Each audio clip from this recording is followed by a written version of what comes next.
Selamat datang di Infonomik bersama saya, Mike. Di Infonomik kita akan berbagi informasi seputar ekonomi.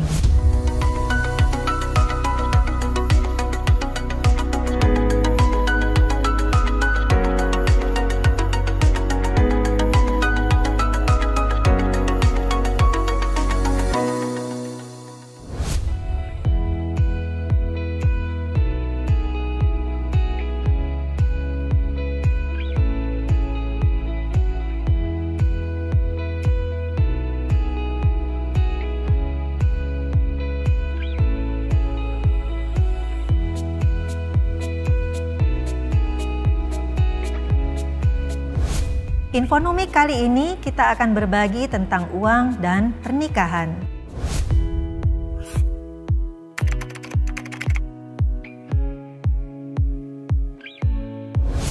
Membeli tanpa perencanaan biasanya akan membuat Anda kebablasan ya.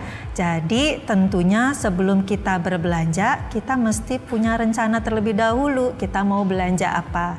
Nah, menentukan apa yang mau dibelanjakan juga harus berdasarkan kebutuhan ya. Kalau kita mengikuti keinginan, maka keinginan itu tidak akan pernah ada habisnya.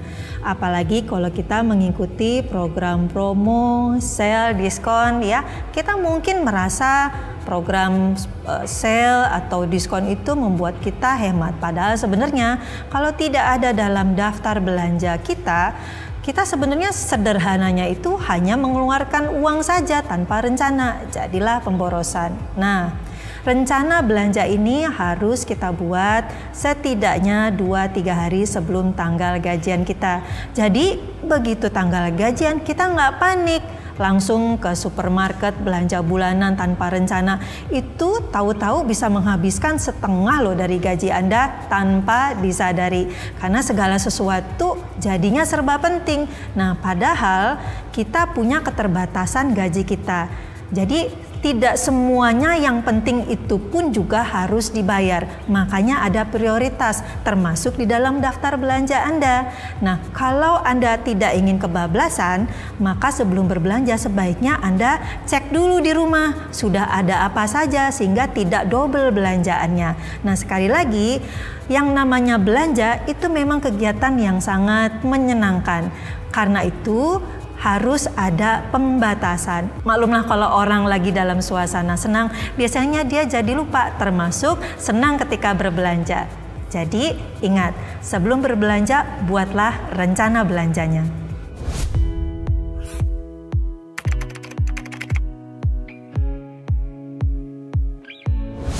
Takut dalam berinvestasi biasanya disebabkan karena orang belum paham apa produk investasinya, bagaimana skemanya. Nah, yang seringkali salah kaprah adalah ketika orang berinvestasi, mereka hanya fokus pada keuntungan yang akan didapatkannya. Padahal keuntungan itu pun baru berupa asumsi atau perkiraan saja. Yang perlu diingat bahwa berinvestasi itu selalu ada keuntungan tapi juga ada kerugiannya. Jadi keuntungan dan kerugian dalam berinvestasi selalu berjalan beriringan. Jadi suami Anda, Ibu, sebenarnya kalau dia takut berinvestasi ada baiknya juga loh. Jadi tidak kebablasan. Coba Ibu bayangkan kalau kita cuma fokus pada keuntungannya aja sehingga kita lupa ruginya, nah kita bisa semua uang kita taruh di situ.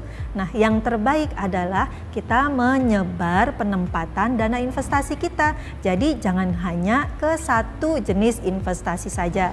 Contohnya, Anda punya tabungan, Anda punya deposito, Anda punya obligasi, dan Anda punya reksadana, juga Anda punya saham, Anda juga punya emas. Nah, biasakan dari dana investasi Anda disetorkan ke berbagai jenis investasi dengan risiko yang berbeda-beda tadi.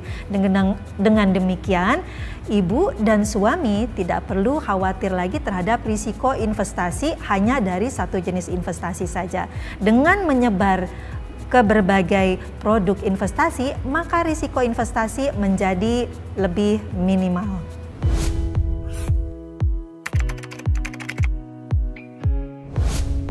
Dalam perencanaan keuangan, sebenarnya tujuan investasi adalah untuk kita bisa mencapai tujuan-tujuan keuangan yang menjadi prioritas dalam hidup kita. Nah, salah satu prioritas keuangan dalam hidup kita adalah memiliki rumah. Dengan demikian sebenarnya dalam berinvestasi sudah sejalan sebenarnya dengan tujuan keuangan untuk memiliki rumah tadi. Nah, pada dasarnya kalau begitu dalam perencanaan keuangan kita berinvestasi dengan tujuan. Nah, tujuan dalam berinvestasi ini memang ada yang spesifik seperti pembelian rumah tadi. Tapi Anda juga boleh kok tujuan berinvestasi semata-mata memang untuk mendapatkan keuntungan. Namun harus diingat, walaupun Anda tujuan investasi untuk mendapatkan keuntungan, tapi tidak boleh menetapkan tujuan investasi untuk untung setinggi-tingginya. Sebab harus diingat, untung setinggi-tingginya juga pasti risikonya bisa jadi setinggi-tingginya. Nah, karena itu harus menetapkan berapa batasan jumlah keuntungan yang ingin Anda capai. Contoh misalnya, dalam setahun Anda menginginkan untuk mendapatkan keuntungan 15% ya, sehingga Anda mencari produk investasi yang bisa memberikan keuntungan 15% tadi. Kalau Anda ditawari produk investasi yang memberikan keuntungan di atas itu, misalnya 20 atau 30%, Anda mesti paham terlebih dahulu bahwa keuntungan yang dijanjikan tadi pasti juga akan setara dengan risikonya. Nah, sudah siap belum dengan risiko investasinya?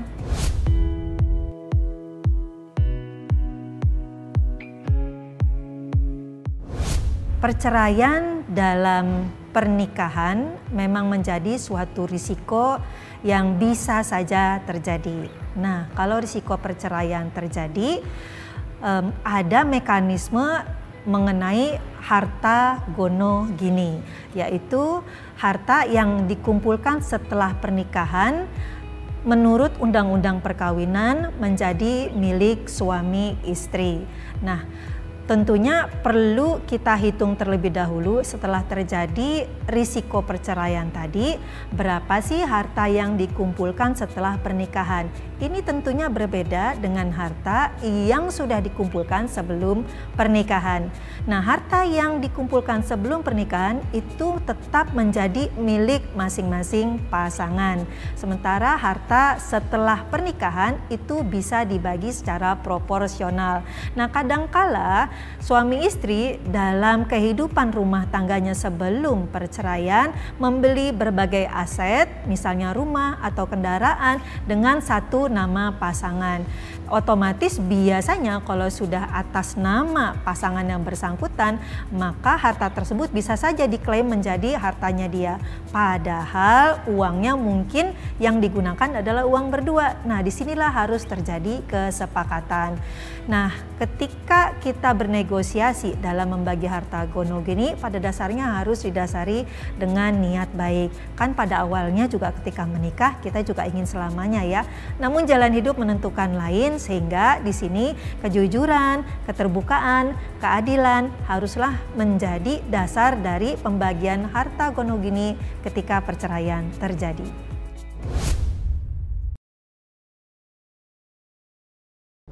Perjanjian pranikah adalah perjanjian yang diadakan oleh pasangan suami istri yang akan menikah. Jadi dibuatnya sebelum pernikahan ya. Perjanjian pranikah sebenarnya ditujukan untuk mengantisipasi perselisihan ya yang mungkin saja bisa terjadi jika terjadi risiko perpisahan ya. Perpisahan dalam pernikahan ini bisa terjadi karena salah satu pasangan misalnya meninggal dunia, jadi berpisah tapi sebenarnya masih dalam ikatan pernikahan. Nah, risiko perpisahan yang lain adalah perceraian.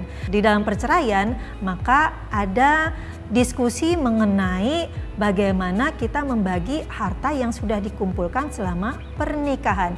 Nah, di undang-undang pernikahan sebenarnya sudah diatur harta sebelum pernikahan tetap menjadi bagian masing-masing, sementara hanya harta setelah pernikahan saja yang bisa dibagi secara proporsional. Nah, untuk itu memang ketika terjadi risiko perceraian ya, maka mulailah mendata apa saja sebenarnya harta yang sudah dikumpulkan oleh suami istri tersebut ya, yang mana menjadi bagian dari harta gonogini yang akan dibagi secara proporsional tadi. Nah, sekali lagi keterbukaan ya, kemudian juga niat baik ya, kemudian juga keadilan harus menjadi dasar dari pembagian harta gonogini sehingga kepentingan dan hak semua pihak yaitu suami dan istri yang terlibat dapat terakomodir.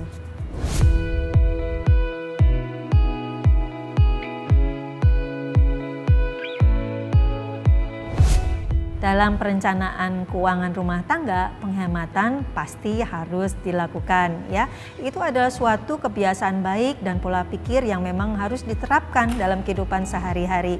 Namun, prioritas utama perencanaan keuangan rumah tangga adalah tabungan dan investasi ya. Jadi tabungan dan investasi adalah sebenarnya salah satu cara untuk kita bisa mengalokasikan penghasilan kita. Nah, penghematan sebenarnya adalah untuk memampukan kita agar terjadi surplus keuangan yang lebih besar lagi sehingga surplus tersebut dapat dialokasikan untuk tabungan dan investasi.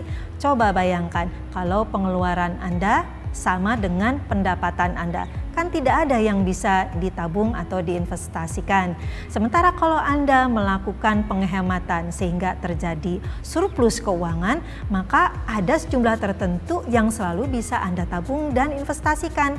Namun kalau kita menunggu sisa atau menunggu surplus, biasanya susah terjadi sisa itu. Karena itu sebaiknya suami istri dalam kehidupan rumah tangganya sebelum menggunakan penghasilannya untuk berbagai kebutuhan rumah tangga terlebih dahulu harus dipotong di depan. Jadi penghematannya bukan di belakang tapi harus di depan, yaitu langsung dipotong untuk tabungan dan investasi untuk berbagai tujuan keuangan keluarga di masa depan, dan minimum dari potongan untuk tabungan dan investasinya jangan kurang dari 10% dan idealnya adalah 30% dari penghasilan keluarga.